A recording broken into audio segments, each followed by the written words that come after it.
अस्सलाम वालेकुम नाजरीन, आप देख रहे हैं स्टेट क्राफ्ट और मैं हूं सैयद मुजम्मिल शाह। ईरान और इसराइल तनाज़ा छठे रोज़ में दाखिल हो चुका है और अब तक डी एस्केलेशन तो नज़र नहीं आ रही, बल्कि मज़ीद दोनों फरीकैन आगे बढ़ते जा रहे हैं। गुज़श्ता 24 घंटे की अगर हम बात करें तो तकरीबन 100 से ज़ायद बैलिस्टिक मिज़ाइल ईरान की तरफ से एक मरतबा फिर से एक और राउंड में दागे गए इसराइल के अगेंस्ट, और इसमें बहुत से जो लोकेशंस हैं इसराइल के, वहाँ पर डैमेजेस की रिपोर्ट्स भी सामने आ रही हैं। ये भी कहा गया कि 8 इसराइली हलाक हुए और 60 से ज़ायद ज़ख्मी हुए, और रिस्पांस में मशहद पर भी अटैक किया इसराइल ने। इस सारी सूरत हाल के अंदर जो ऑब्जेक्टिव था वो क्या था? वो यही था कि इसराइल का क्लेम ये था कि हमने ईरान का जो थ्रेट है, जो ख़तरा है, उसको न्यूट्रलाइज़ करना है, इसको ख़त्म करना है। लेकिन ये इसराइल की तरफ से बज़ाते ख़ुद मान लिया गया, जो उनके कौमी सलामती के मुशीर हैं, कि इस सारी जंग के रिज़ल्ट में जो ईरानियन थ्रेट है वो ख़त्म नहीं होगा। डोनाल्ड ट्रंप ही वो शख्स हैं जो कि सालसी का किरदार अदा करके जौहरी प्रोग्राम तर्क करने पे आमादा कर सकते हैं ईरान को। लेकिन ईरान के मौक़िफ़ की अगर बात की जाए तो वो ये समझता है कि अमेरिका की मर्ज़ी के बग़ैर, उनके आशीर्वाद के बग़ैर ऐसा पॉसिबल नहीं है कि इसराइल इतना बड़ा हमला करता। इसीलिए अमेरिका की सालसी को कबूल करने पर बज़ाहिर वो आमादा नहीं है। ये भी कहा गया ईरान की तरफ से कि अगर रूस सालसी का किरदार अदा करता है तो उसको हम एक्सेप्ट कर सकते हैं, लेकिन इस पर यकीनन इसराइल का एतराज़ होगा। और दूसरी तरफ अगर ये देखा जाए कि IAEA की तरफ से जो सेफ़गार्ड्स की बात है, या फिर जो ईरान पर इल्ज़ाम है, इसको काउंटर चेक करने से पहले ही इतना अग्रेशन और साथ साथ जो इसराइल की टॉप मिलिट्री ब्रास है उसको निशाना बनाना, ये भी एक बहुत बड़ा पेंडोरास बॉक्स है। क्योंकि अभी रीसेंट हमले की अगर हम बात करें तो इसमें पासदारान इनकलाब के जो इंटेलिजेंस चीफ़ हैं मोहम्मद काज़मी और उनके नायब दोनों को शहीद कर दिया गया। इससे पहले भी इसराइल ने जो एटॉमिक साइंटिस्ट थे उनको टारगेट किया, IRGC के हेड को टारगेट किया। तो सवाल ये है कि ईरान इस जंग को कितना लंबा ले जा सकता है, या फिर इसराइल जो कि जोग्राफ़िकली बहुत आइसोलेटेड है और उसमें कोई डेप्थ नहीं है जोग्राफ़ी में, वो कितनी देर ईरानी हमलों को सस्टेन कर सकता है। क्योंकि इससे पहले जो क्लेम था कि 3 से 4 जो मैकेनिज़म्स हैं मिज़ाइल्स को रोकने के लिए इसराइल के पास, वो पेनिट्रेबल नहीं है, लेकिन वो गलत साबित हो रहा है। तो सवाल ये है कि दोनों फरीकैन में से कौन पहले एग्जॉस्ट होता है। ईरान के हवाले से अब भी इसराइल का क्लेम ये है कि उनके पास हज़ारों बैलिस्टिक मिसाइल्स हैं, और तमाम जो तजिया निगार हैं उनकी राय में जो रीढ़ की हड्डी है ईरानियन रिस्पॉन्स की, वो उनकी एयरफोर्स या कोई और चीज़ या बर्री फ़ौज नहीं है, बल्कि उनके मिसाइल हैं। तो कितनी देर तक ईरान इस जंग में सस्टेन कर सकता है, सालसी का किरदार कौन अदा करेगा, और कब ये जंग ख़त्म होगी, इन तमाम मौज़ूआत पर हम बात करते हैं। गुफ्तगू का आगाज़ करते हैं। Air vice marshal retired Shahzad Chaudhry साहब ज्वाइन कर रहे हैं, दिफाई तजिया निगार हैं। फैसल वड़ाइश साहब मौजूद होंगे, आप भी तजिया कार हैं। हम दोनों का बहुत बहुत शुक्रिया। शहजाद साहब, आपसे आगाज़ करना चाहूँगा। तकरीबन 6 दिन हो चुके हैं इस सारे कॉन्फ्लिक्ट को, और अब तक जो रीसेंट डेवलपमेंट्स की अगर हम बात करें तो मज़ीद फ़ज़ाई हमले किए जा रहे हैं ईरान की तरफ से भी, इसराइल की तरफ से भी। अब तक आपको क्या लगता है कि मीडिएशन की कोई सीरियस एफ़र्ट अमेरिका की तरफ से या किसी और एंटिटी की तरफ से की ही नहीं गई, या फिर चीज़ें इतनी आगे चली गई हैं, एस्केलेशन इतनी ज़्यादा हो चुकी है कि अब पॉइंट ऑफ नो रिटर्न आ गया है, और इसीलिए दोनों फरीकैन सिर्फ जंग में मसरूफ़ हैं और बातचीत पे आमादगी का इम्कान नहीं है? अच्छा, एक तो मेरा ख्याल है कि कभी जो मुसालियत की या जंग बंदी की जो कोशिश होती है, ये जब भी कोई भी किसी किस्म की सिचुएशन हो, इसमें कभी ख़त्म नहीं होती। कोई ना कोई बैकग्राउंड में आपस में ताल्लुक बना के कुछ लोग ज़रूर कुछ ना कुछ बात कर रहे होते हैं, और यकीनन उसके अंदर इसराइलियों के साथ भी कांटेक्ट होगा या ईरानियों के साथ भी होगा, या दो मुतखारिफ ग्रुपों के बीच में ये तो कोई चलती रहती है। उसका असर कब नज़र आता है, ये बुनियादी सवाल है, और वो करने वाले कौन हैं, ये आई थिंक ये 2 सवाल हमें उसमें देखे जा सकते हैं। लेकिन उससे पहले आपका चूंकि जो प्रेमाइस है, जिसके ऊपर बड़ा इंटरेस्टिंग आपने बनाया कि फ़ज़ाई हमले, अब ये फ़ज़ाई हमले जो हैं, या आपने हवाई हमले, आई डोंट नो क्या वो लफ्ज़ यूज़ किया, यहाँ पर आज की जंग में मैंने देखा जो पिछले हमारी 4 दिन की इंडिया के साथ थी, और वो एक सॉर्ट ऑफ इनिशिएशन थी इस तरह की जंग के अंदर, और उसके बाद फिर अब हमने ये देखा ईरान और उसके बीच में, जहां पर कि मिसाइल्स का जो एक्सचेंज है। अब मैं खुद अपने दिमाग में आजकल ये सोचता हूं कि मिसाइल को फ़ज़ाई हमले कहा जाए या ना कहा जाए, या फ़ज़ाई हमले वही होते हैं जो जहाज़ों के साथ, जंगी जहाज़ों के साथ किए जाते हैं दूसरे मुल्क में जाके। लेकिन बहरहाल मिसाइल वॉरफेयर आज हकीकत बन चुकी है। उसके क्या कॉन्सिक्वेंसेस क्या होंगे, उसका नताइज क्या होंगे, कौन मुल्क किस तरीके से उसका दिफा किया जा सकता है या नहीं कर सकता, या किस हद तक किया जा सकता है, नहीं किया जा सकता तो ये किस किस्म की जंग की शक्ल इख्तियार करता जा रहा है। ये वो सवाल हैं जो कि शायद अभी एक यकदम या एकदम से हम शायद इनके जवाब ना दे सकें, लेकिन बड़ा इंटरेस्टिंग स्टडी का मामला है। दूसरी बात, आपके मेन सवाल की तरफ देखिए, इसके इसके इसके जो जंग स्टार्ट हुई इसराइल की तरफ से, उसके मकासद क्या थे? अब इसमें अमेरिका भी शामिल हो सकता है, और इसराइल तो है ही है, इसराइल तो डायरेक्टली पार्टिसिपेंट है।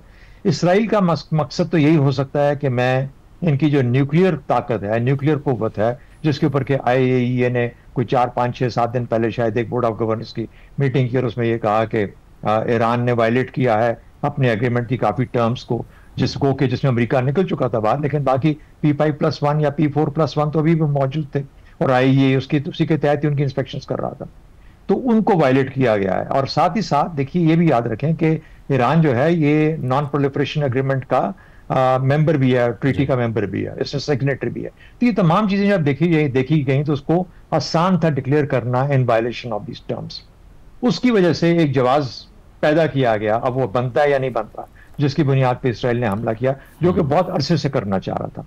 और खासतौर पर जब आप देखते हैं कि लेबनान भी गया, फलाना भी गया, उसके साथ हमास को भी जो बिल्कुल उन्होंने जेर कर दिया, तो तकरीबन वो तमाम जो उनके आगे लीवर्स थे ऑफ पावर प्रोजेक्शन, वो जब खत्म हो गए, तो ये एक अंडरस्टूड बात है कि अब अगली बारी ईरान की ही है।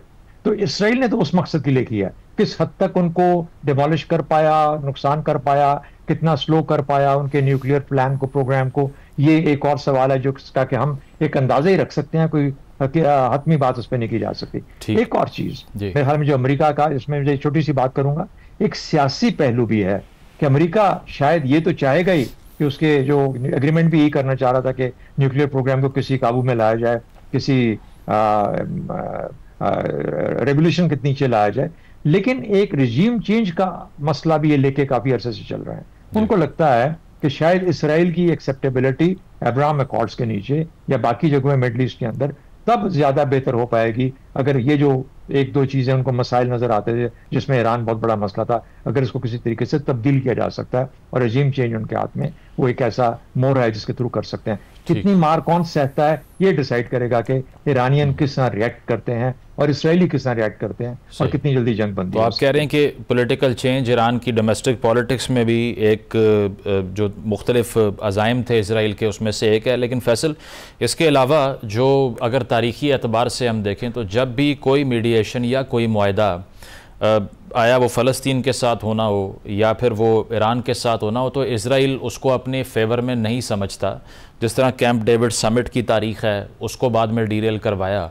फिर अब रिसेंटली अगर देखा जाए JCPOA से भी वो बहुत खुश नहीं थे, और अब जो टॉक्स हो रही थी जिसके 5 राउंड्स मुकम्मल हो गए थे, इस पर भी इसराइल का ये कतई नज़र इस बात से कि वहाँ पर नेगोशिएशन हो रही है, बातचीत हो रही है, प्रीएम्प्टिव स्ट्राइक के नाम से आकर हमला कर देना और मिलिट्री टॉप ब्रास को निशाना बनाना। आपको लगता है कि जो बाशहज़ाद साहब कर रहे हैं वो तो तमाम मौज़ूआत बिल्कुल ठीक हैं, लेकिन इसके अलावा एक ऑब्जेक्टिव ये भी हो सकता है कि नेतन्याहू को इस बात का इल्म है कि अगर कोई डील हो जाए, कोई मुआहदा हो जाए, तो वो उनके फेवर में नहीं है, वो लोकल ऑडियंसेस को फिर क्या बेचेंगे वहाँ पे। बहुत शुक्रिया। देखिए, शहजाद साहब ने एक बड़ी ज़बरदस्त बात की कि इस जंग का फैसला इस बात पर होगा कि कौन ज़्यादा मार खा सकता है, और बस यही यहाँ पर वो बुनियादी बात है इस पूरी लड़ाई में। लंबी रेस का घोड़ा कौन है? आपने मेरे एनालिसिस में इससे पहले भी ज़रूर ये बात नोट की होगी कि मेरे ख्याल में लंबी रेस का घोड़ा ईरान है, इसराइल तनहा नहीं है। हाँ, उसके साथ अगर अमेरिका और बाकी उसके जो एलाइज हैं वो पूरी ताकत से आकर खड़े हो जाएं, तब वो एक सस्टेनेबल ईरानी बम्बारमेंट ना सिर्फ बर्दाश्त कर सकता है, बल्कि इसको इसी लेवल पे, इससे ज़्यादा लेवल पे रिटेलिएट भी कर सकता है। जो इसकी प्रीएम्प्टिव स्ट्राइक की एक लॉजिक है, अगर हम इस लॉजिक को मान लें तो फिर तो कोई भी ताकतवर मुल्क पूरी दुनिया को खंडर बना सकता है कि मुझे फलां जगह से खतरा है, फलां जगह से खतरा है।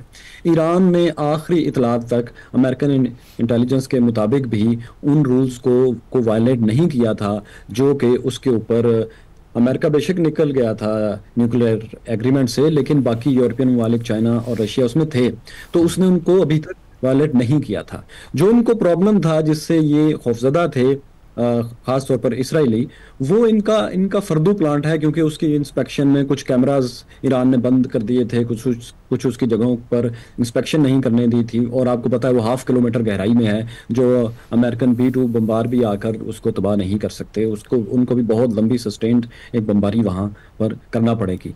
तो जब उसकी इंस्पेक्शन बंद हुई तो उस वक्त फिर इनके लिए इनको एक जवाब मिला कि हम इसको जवाब बनाकर हमला करते हैं, लेकिन ये भी जवाब इसलिए नहीं माना जा सकता कि अभी तक NPT में ईरान है। अच्छा, बात यह है कि इस वक्त इखलाक कानून, इंटरनेशनल लॉ की बात तो बिल्कुल फजूल है, क्योंकि जो कुछ भी दुनिया में हो रहा है वो उसके मुताबिक नहीं हो रहा। अमेरिका खास तौर पर अपनी मीडिएशन पावर, अपना सालसी का जो किरदार है, इसका जवाब, इसका कानूनी इखलाकी जवाब मुकम्मल तौर पर खो चुका है। क्योंकि जब आप दो लड़ने वाले ग्रुप्स में एक के साथ खड़े हों, उसको वेपन दे रहे हों, और दूसरे के मिलिट्री कमांडर्स को आपने टेररिस्ट डिक्लेयर किया हुआ हो, तो आप मीडिएशन नहीं कर सकते। जो भी अमेरिका कह रहा है वो ये है कि ईरान सरेंडर कर दे, हमास सरेंडर कर दे, हिजबुल्लाह सरेंडर कर दे, मतलब जो भी इसराइल के मुकाबले में है वो सरेंडर करे, उसका मुज़ाकरात यहाँ से स्टार्ट होते हैं। तो जाहिर है इस तरह तो कोई भी पावर आपसे नेगोशिएट नहीं करेगी। और सबसे इसमें जो सबसे कमजोर फरीक था 25 मील लंबी एक पट्टी में, गजा में हमास, वो उसने भी अब तक सरेंडर नहीं किया। तो कहाँ ये इस बात पे ये इसको कायल कर सकेंगे कि ईरान सरेंडर कर दे अपनी न्यूक्लियर सलाहियत। मैं बार बार ये बात कर रहा हूँ कि ईरान की ये गवर्नमेंट आप खत्म कर भी लें, नई जो आएगी वो भी न्यूक्लियर पावर को नहीं छोड़ेगी, वो भी इसराइल की दोस्त नहीं होगी। रजा शाह पहलवी भी उससे पहले यही काम कर रहे थे, और ये न्यूक्लियर प्लांट और एटमी एनर्जी, ये एटॉमिक बॉम्ब हासिल करने की दौड़ में आयतुल्लाह से पहले शहंशाह थे। बिल्कुल बिल्कुल शहजाद साहब, ये जो फैसल भी बात कर रहे हैं कि न्यूक्लियर एनर्जी का जो परसूट है ये रजीम चेंज से ख़त्म नहीं हो जाएगा, लेकिन जो एक तारीख़ अगर देखी जाए वेस्टर्न कंट्रीज़ की, वेस्टर्न ब्लॉक की, तो वो तो इस तरह के मुतादिद इल्ज़ाम इराक़ पर भी लगाया करते थे, लीबिया पर भी लगते थे, और अब हमें पिछले 20 साल से बताया जा रहा है कि ईरान सिर्फ़ एक कदम दूर रह गया टेस्ट करने से। तो उनके ये जो दावे हैं उनमें कितनी सदाकत है कि क्लेम एक हो जाता है, उसको काउंटर चेक कोई नहीं कर सकता, और इससे पहले कि उसको काउंटर चेक करें पूरी फ़ौज ला के इन्वेड कर दिया जाता है मुख्तलिफ़ मुस्लिम ममालिक की जो तारीख़ है। तो इस बार का जो क्लेम है आपको लगता है ट्रूथफुल है कि ईरान सिर्फ एक कदम दूर है? देखिए, मैं समझता हूं कि जो खेल है इससे बहुत ऊंचा है, ये सिर्फ ईरान के न्यूक्लियर की बात नहीं है। मेरा ख्याल है कि जिस किस्म का मिडल ईस्ट का नक्शा अमेरिका बनाना चाहता है, उसके लिए ईरान को किसी तरीके से डील करना या न्यूट्रलाइज करना लाजमी था। उसके रास्ते में ये पत्थर है। अच्छा, अब उसके दो तरीके किए जा सकते हैं ना। अब पहले इस जंग की बात कर रहे हैं, क्योंकि बहुत अहम नुक्ता मेरे दिमाग में है, वो ऊपर निकल जाएगा बाद में। एक तो ये कि ये जंग बंदी उस वक्त होगी जब ईरान के मिसाइल खत्म हो जाएंगे, या इसराइल जिस किस्म की मार सह रहा है उसके सहने के काबिल नहीं रहेगा। इसराइल की सेंसिटिविटी इतनी ज्यादा है, अपनी लैक ऑफ डेप्थ, उसकी जो डेप्थ है जो थोड़ी बहुत जितनी भी है, और उसके बाद उसके लोगों की सिक्योरिटी के, ये बहुत ही सेंसिटिव है अपने लोगों की सिक्योरिटी के, उनके लोग बहुत सेंसिटिव हैं, और उसके ऊपर फौरन रिएक्शन इंटरनली स्टार्ट हो जाता है जब उन पर बहुत बोझ पड़ता है या उनको किसी किस्म का, उनको आदत नहीं है मार सहने की। तो वो मैं बात एग्री करता हूं फैसल की कि ये जब ईरान के मिसाइल खत्म हो जाए या उससे पहले इसराइल गिव इन कर दे और ये रेडीनेस शो कर। तीसरी बात एक और भी है, हमने जिक्र किया था कि उनका मकसद था ना कुछ ये करने के लिए। पहला मकसद तो चले हमने एक्सेप्ट कर लिया कि उसको न्यूक्लियर को उन्होंने बहुत हद तक डिग्रेड करना था और उस लेवल पे लेके आना था जहां पर कि ईरान उनके साथ मिलके अमेरिका के पास मिलके ये कहे कि ठीक है जी, मैं आपसे बातचीत करने के लिए तैयार हूं और आप ही की टर्म्स से बातचीत करूंगा। अब जहां तक आ गई बात, आपका सवाल जो था, जो गालिबन ये था कि क्या इस तरह का जवाब बना के किसी पे हमला किया जा सकता है। एक चीज ये है कि IAEA को जब आपने इजाजत दे दी अंदर आने की, पाकिस्तान की एक मिसाल हमारे सामने है। ये हमेशा मैं इसके बारे में, क्योंकि हमारा सफर जो न्यूक्लियर का जो था पाकिस्तान का, वो भी एक बड़ा यूनिक सफर है, और उस यूनिक सफर के अंदर ना इंडिया ने NPT साइन किया ना हमने NPT साइन किया जी। और उसके अंदर हमारे अपने तजर्बे ये बता रहे थे कि हमें अपने तौर पे ये कैपेबिलिटी इस तरीके से डेवलप करनी है कि कोई हमें रोक ना सके। आप ये नहीं कर सकते कि you can't play on both sides of the wicket. मेरे ख्याल में ईरान से एक गलती ये हुई, एक देखिए जो पीसफुल न्यूक्लियर प्रोग्राम है वो एक अलग चीज है, लेकिन जब आप अपनी एनरिचमेंट जो है वो 5 से 20 पे लेके जाएंगे और 20 से फिर 65 पे लेके जाएंगे और उसे 80s में ले जाएंगे, तो फिर कोई आपके गले को आएगा, खास तौर पे अगर आपने दुश्मनियां भी पाली हुई। एक फाइनल और चीज मैं जिक्र कर दूं, उसमें यह है कि जब आपका ये हो कि आपकी परसेप्शन है दुनिया के अंदर किसी चीज के बारे में, यानी परसीव किया जाता है, आपका एक इंप्रेशन है कि ईरान एक न्यूक्लियर होने के ताकत है और बहुत ताकतवर मुल्क है, और लोग आम तौर पर उससे कोई किसी किस्म का उसको लाइटली नहीं लेते, तो उस परसेप्शन को कभी पंक्चर नहीं करना चाहिए। यानी never get into a situation जहां पे कि योर ब्लफ इज कॉल्ड। जब ब्लफ कॉल हो जाए तो फिर आप पकड़े जाते हैं, पहली बात। दूसरी बात, अगर आप वहां पे पहुंचे नहीं थे और ये इनको पता था कि अभी एग्जैक्टली 90% या 95% पे नहीं पहुंचे हुए, इस वजह से उन्होंने अटैक किया कि ठीक है, हमें पता है कि इनके पास फिलहाल कुछ नहीं है हमें करने के लिए, कोई ऐसा खतरा मौजूद शहजाद साहब, लेकिन उस जगह पे मैं एक बात को मुकम्मल कर लूं। अच्छा, ठीक उस जगह पे उस जगह पे आप अपना रास्ता बना लेते हैं, यू बाय टाइम। पाकिस्तान ने कितना टाइम बाय किया, एक लंबा सफर था ना, 72 से लेकर 84 तक का, 12-14 साल का, फिर हमने 98 में जाके डिक्लेयर किया इस चीज को। तो कहने का मतलब है कि ये डिप्लोमेटिक फेलियर्स जो हैं, डिप्लोमेटिकली यू क्रिएट स्पेस। आप ये नहीं कर सकते कि दुनिया में हर एक से आप एक बहासमत ले लें, एक उस किस्म का रिलेशनशिप ले लें, फिर आप एक एग्रेसिव फॉरेन पॉलिसी लेके चलें जो कि मोर देन एग्रेसिव हो, मोर देन एग्रेसिव। शहजाद साहब, शॉर्टली आर यू सेइंग जो आपने बोला कि एक गलती हो गई ईरान से, जो गालिबन इस ईरानियन रेवोल्यूशन से पहले का एक एग्रीमेंट जो है वो साइन हुआ था, तो अब आप आर यू हिंटिंग के इन तमाम मुआहदों से बाहर आ जाना चाहिए ईरान को, क्योंकि वो उनको ऑनर नहीं कर सकता अब? Is that what you're saying? मेरा अपना ख्याल ये, देखो बात सुनो, when we talk of Iran ना, Iran is a brotherly Muslim country। हम इस्लामिक ब्रदरहुड, इस्लामिक नेशन को जब देखते हैं तो हमारे सामने एक मुख्तलिफ पिक्चर हमारे जहनों में आती है।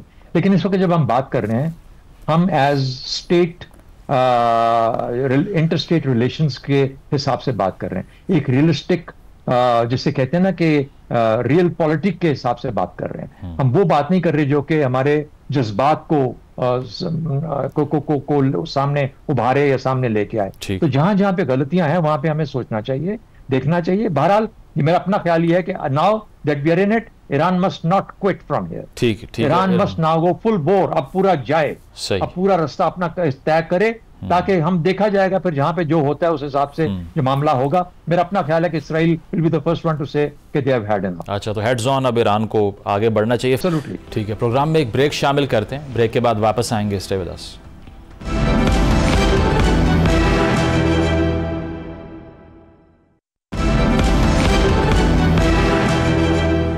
वेलकम बैक नाजरीन, डिस्कशन को कंटिन्यू करते हैं। फैसल, इसके अलावा जो इंटेलिजेंस वल्नरेबिलिटी है ईरान की, अगर रीसेंट डेवलपमेंट की बात करें तो पासदारान इनकलाब के जो इंटेलिजेंस चीफ हैं मोहम्मद काज़मी और उनके नायब जो जनरल थे हसन मुहक्किक, दोनों को शहीद कर दिया इसराइल ने। इससे पहले भी 6 न्यूक्लियर साइंटिस्ट टारगेट किए गए, और एक पहले की तारीख भी है, मोहसिन फ़खरी ज़ादा हों या फिर कासिम सुलेमानी हों, और अब आकर IRGC के चीफ और 2-3 और मिलिट्री हायरार्की के लोग। तो ये जो मसला है ये कितना सीरियस है ईरान के लिए? आपको लगता है कि करंटली ईरान का स्ट्रक्चर उनकी फ़ौज का ऐसा है कि वो ये जो मोल्स हैं उनके अपने रैंक्स में उनको आइडेंटिफाई कर सके?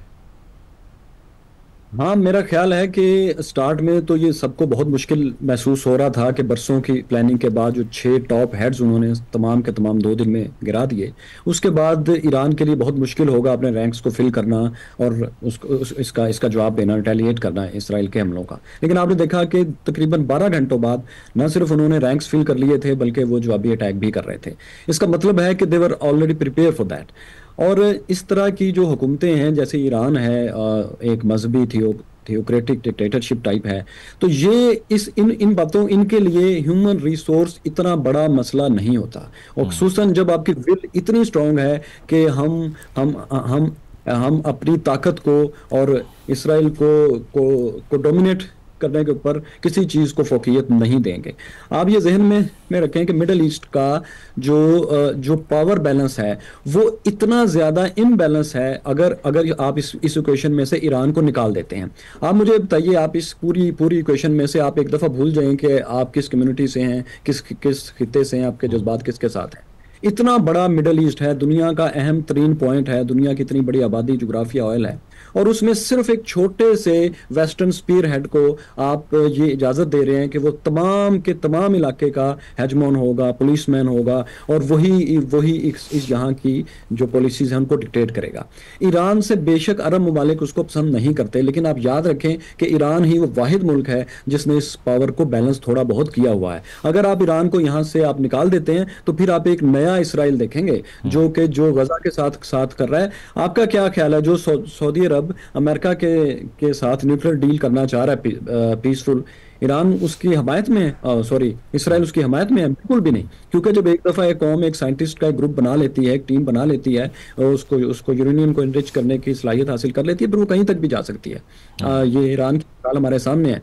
तो ये किसी भी सूरत ईरान को इस वक्त फॉल नहीं होना चाहिए, वरना आप एक नई सूरत हाल पूरे मिडल ईस्ट में और पाकिस्तान में। लेकिन फैसल, एक let's play the devil's advocate, क्योंकि जो तनकीद होती है ईरानियन स्ट्रेटजी के ऊपर भी, उनकी फॉरेन पॉलिसी पे, वो भी यही है कि इजराइल जिस तरह से आपने कहा हेजमन बनना चाहता है, बट इस सारी सूरत हाल में अगर सऊदी नैरेटिव को हम देख लें या फिर हम कतर को देखें या दीगर जो कंट्रीज़ हैं मिडल ईस्ट के उनको देखें, तो वो इतना इंटिमिडेट नहीं होते इजराइल से।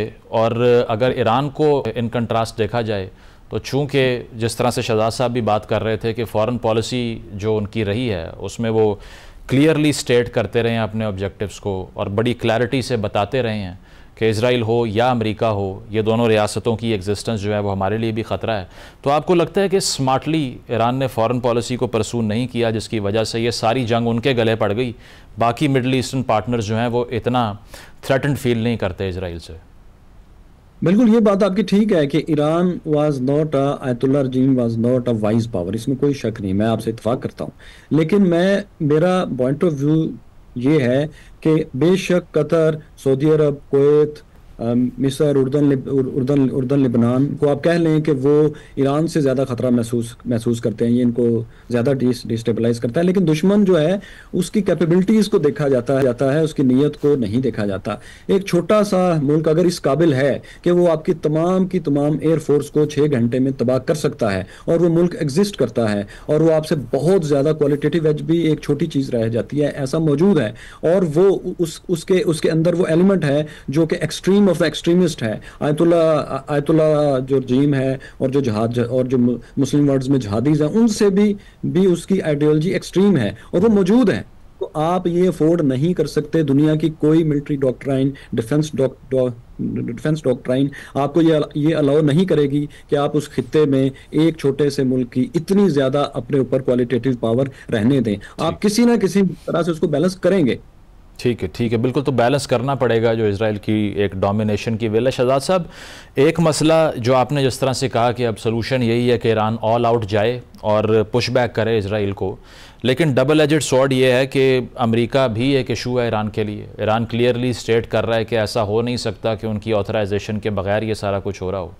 तो जब वो हॉस्टाइल कंट्री समझता है अमेरिका को भी, तो अमेरिकन भी मिलिट्री एसेट्स मौजूद है मिडल ईस्ट में, तो क्या उस तरफ भी आपको लगता है ईरान खलीज के अंदर टारगेट कर सकता है? जिस तरह डोनाल्ड ट्रंप ने कहा कि अगर हमारे किसी फैसिलिटी को टारगेट किया ईरान ने तो फिर वो तैयार हो जाए रिस्पॉन्स के लिए। नहीं, वो तो खुदकुशी हो गई ना, वो तो बिल्कुल खुदकुशी वाली बात है। आप या डेस्परेशन पे पहुंचे हुए हैं, यानी उस लेवल पे पहुंच गए जहां पर आपको पता है कि आप बहैसियत कौम, बहैसियत निज़ाम आप ख़त्म होने वाले हैं, आपके अंदर से जूस ख़त्म हो गया है। ब्लेड से आखिरी आपके पास 10-15 मिसाइल रह गए हैं। आई एम जस्ट सेइंग, एक हाइपोथेटिकल केस के, तो आपने बोला अच्छा ये 10-15 मिसाइल तो शायद इसराइल को तो मैंने मारा ही है, काफ़ी अभी तक खड़ा है या अभी तक लड़ रहा है, तो चलो ये आखिरी 10-15 मिसाइल, इसके पास मेरे पास कुछ भी नहीं होगा, let me hit the American with this. तो वो that's more of, it's not a strategy, it's not a tactic, it is a final desperate चीज होती है ये। बहरहाल अगर एज अ स्ट्रैटेजी कभी भी ऐसा नहीं करना चाहिए। अब आप दोनों को जोड़ रहे हैं, वो जुड़े हुए हैं, पीछे एट द बैक जुड़े हुए हैं, सामने नहीं आए। अभी तक अमेरिकन जहाजों ने आपके ऊपर अटैक नहीं किया, अभी तक आपने मजबूर नहीं किया कि उनके जो गल्फ के अंदर जो फ्लोटिला है उधर से जहाज उड़ के आपके बिल्कुल करीब बैठे हैं ना, तो वहां से उठ के आपके तो ऊपर हमले शुरू कर दें। जहाज तो अमेरिकी हैं, पायलट्स इजरायली हैं, बस ये डिफरेंस है। और नहीं, I don't think so. I mean this is, ये तो कोई अमेरिकियों को क्या हुआ, वो क्यों नहीं उड़ सकते?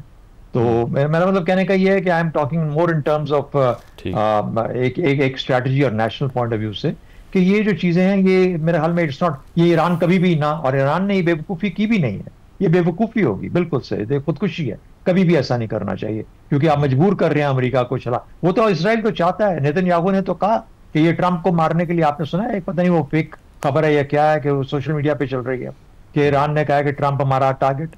यानी how stupid it can be कि आप एक, तो मेरा ख्याल है कि ईरान जो जंग कर रहा है यही इसी को करे, अच्छा लड़े और अपने आप को सस्टेन करे, परसिवियर करे, इसमें से रेजिलियंस दिखाए, और एज अ कॉम सिविलाइजेशन जो कि एक बहुत गहरी और बड़ी और बहुत डीप हिस्ट्री वाली कॉम है, उसको मेरा ख्याल है दैट इज वाई हम कहते हैं ना कि मार्स सह सकती है।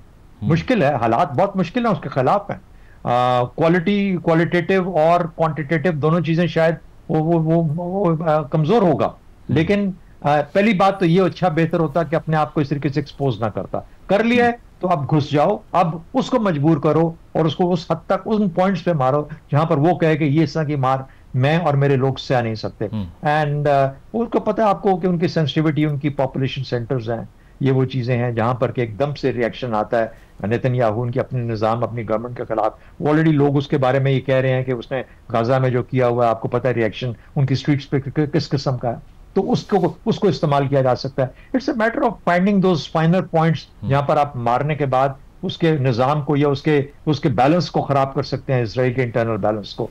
तो मेरा ख्याल है वो चीजों की तरफ देखने की और जाने की। शहजाद साहब, फिर अगर ईरान के लिए बेस्ट केस सिनेरियो और इजराइल अमेरिका के लिए वर्स्ट केस सिनेरियो में, अगर let's say hypothetically speaking Iran announce कर देता है कि we are a nuclear power now, तो उसके बाद की जो सिचुएशन होगी वो वही होगी जिस तरह नॉर्थ कोरिया है कि फिर उनको छेड़ना इम्पॉसिबल हो गया है और एक रिलेटिव पीस आ जाएगा, फिर ये स्कर्मिशेस बंद हो जाएंगे।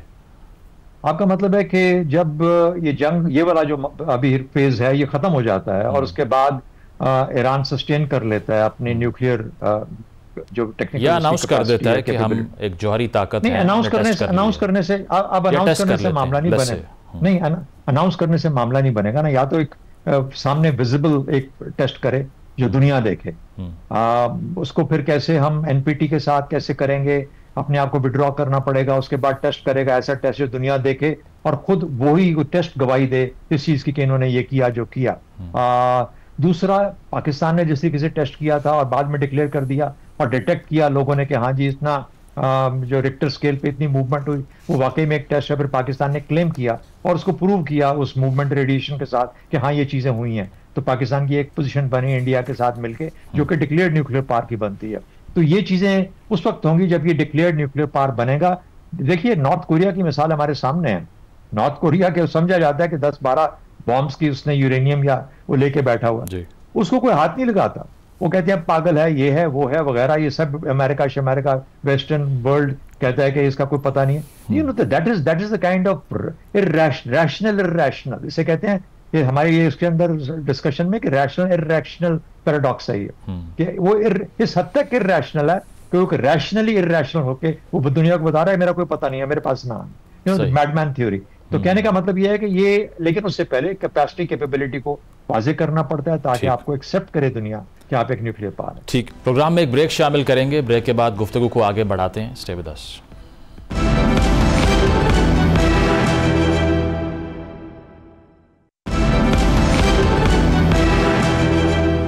वेलकम बैक नाजरीन, डिस्कशन को कंटिन्यू करते हैं। फैसल, ये अमेरिका के स्टांस की तो हमने बात कर ली और मीडिएशन के हवाले से जो शहजाद साहब ने बात की, बिल्कुल ठीक है कि अगर आप पार्टी टू दी ऑफेंस बन गए हैं तो फिर आप सालिसी तो नहीं करवा सकते, लेकिन ऑन द कॉन्ट्ररी ईरान ने यह भी कहा कि अगर रूस सालिस बन जाए तो हम बात करने के लिए तैयार हैं। तो रूस तो बजाते खुद वेस्टर्न मीडिया सारा उसको एक अग्रेसर स्टेट के तौर पर देख रहा है जो यूक्रेन पर हमलावर हो चुका है। तो ये कॉन्ट्रडिक्शन फिर रूस एक तरफ रख के यहाँ सालिसी करवा सकता है और इजराइल मान जाएगा उस पर? इजराइल तो नहीं मानेगा। जब वो रूस की बात करते हैं तो इसका मतलब ये है कि रूस की लिवरेज चूंकि ईरान के ऊपर ज़्यादा है, और अगर ईरान ने किसी मुल्क की बात माननी है तो और उस पर यकीन करना है, भरोसा करना है, तो वो रशिया ही है।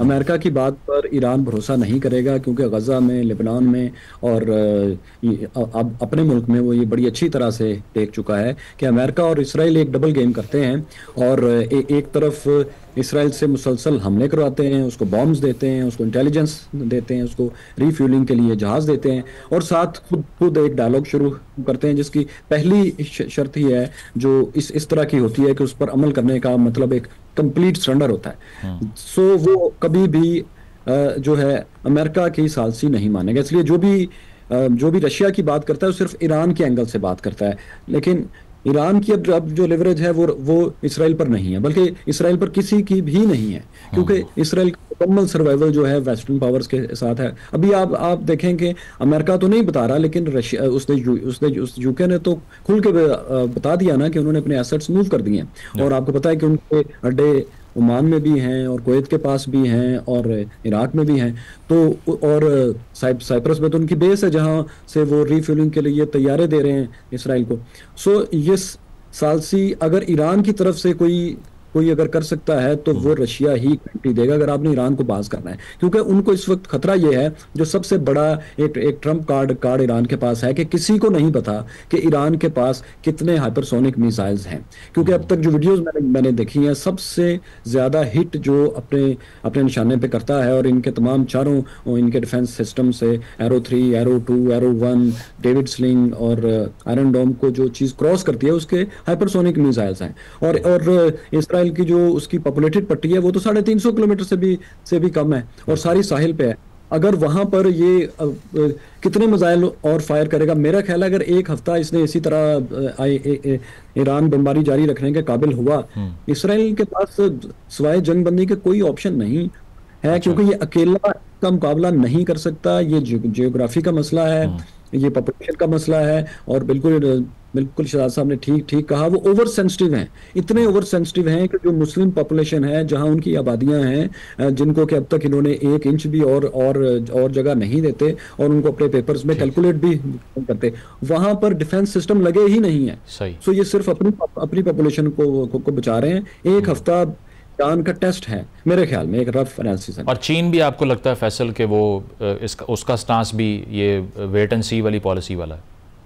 नहीं, मेरा ख्याल है कि चीन ने अब तक जो कुछ भी इस जंग में किया है उससे थोड़ा सा ज्यादा करेगा, लेकिन वो इस हद तक नहीं जाएगा कि वो मिलिटरीली इसमें आए, इनको रोके या मिसाइल फायर करे। वो अपने रूट्स को सेव करने के लिए किसी वक्त पे आएगा और डिप्लोमेटिकली पहले से स्ट्रॉन्ग होके आएगा, लेकिन क्या वो हमला करने के लिए आएगा या फिर ईरान के डिफेंस के लिए खुद अपने एसेट्स मूव करेगा, नहीं, यहाँ तक नहीं आएगा। ठीक है शहजाद साहब, I have 30 seconds. D escalation आप देख रहे हैं अगले 1-2 हफ्ते में, या आपको लगता है कि अभी मजीद जो ईरान है इसको कंटिन्यू करने की पोटेंशियल रखता है, इसीलिए जंग लंबी जाएगी?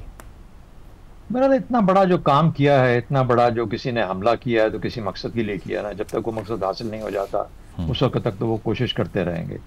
खासतौर पर इसराइल और अमेरिका मिल के कुछ ना कुछ हासिल करना चाहते हैं, और अभी आपको पता है कि उन्होंने रिजीम चेंज के बारे में भी गुफ्तगू बहुत ज़्यादा शुरू कर दी है अपने इंटरव्यूज़ के अंदर और बाकी चीज़ों के अंदर। दूसरी जो चीज़ है वो ये है कि इसराइल की हिम्मत या पेशेंस या उसकी टॉलरेंस कब जवाब दे जाती है। क्या किस किस्म का जो अटैक है वो 12 मिसाइल मारे जाएंगे जिनमें से 2 या 3 रात को लगेंगे हर रात को, या एक 40-50 मिसाइलों की या 60 मिसाइलों की वॉली जाएगी जिसमें से 15 से 20 या 30 जाके लग जाएंगे इसराइल के अंदर। ये डिसाइड करेगा कि इनके अंदर वॉल्यूम की कैपेसिटी क्या है ईरान के अंदर और कितने निशाने पे जाके लगता है जिससे कि कोई वहां पे असर या इफेक्ट आता है। तो इसराइल जो है वो भी एग्जॉस्ट। नाज़रीन, प्रोग्राम आपने मुलाहिज़ा किया, फीडबैक ज़रूर दीजिएगा, इजाज़त दीजिए, अल्लाह हाफ़िज़।